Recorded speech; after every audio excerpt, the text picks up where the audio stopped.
歡迎收聽 He Observe True 頻道，我哋為你帶嚟最新、最真嘅新聞及時事分析，深入全探討。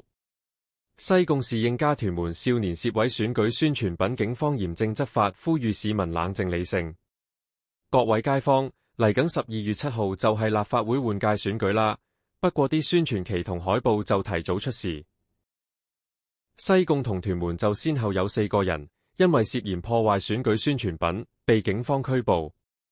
西貢篇，男子涉嫌毀壞旗幟，警方話11月2號收到報案，話喺西貢公路欄杆掛住嘅一支推廣旗幟被整爛咗，仲跌咗落地。調查之後，警方喺11月3號拘捕一名39歲男子，涉嫌刑事毀壞，並喺11月4號觀塘裁判法院提堂。據了解，涉事男子係做侍應，佢向警方聲稱自己並非針對任何候選人，只係一時衝動。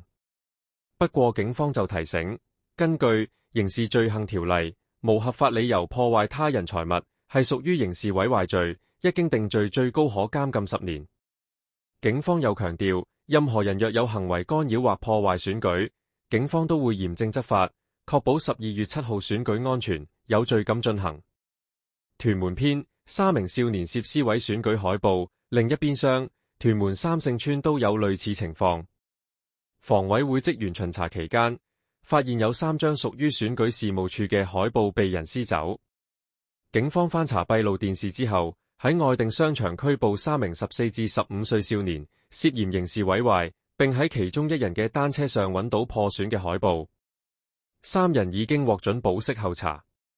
警方提醒，無論年齡大小，破壞屬於他人嘅財產都係犯法行為，唔可以以貪玩做藉口。警方重申，會繼續同社區各持份者緊密合作，維持公共安全同秩序，確保立法會選舉能夠順利、平穩進行。同時呼籲市民，如果發現任何可疑或破壞選舉宣傳品嘅情況，都可以即時報警。有街坊就話，選舉臨近，大家應該保持冷靜，唔好因為一時衝動做啲會後悔嘅事。亦有人講，無論支持邊個候選人，都應該用理性同合法方式去表達意見。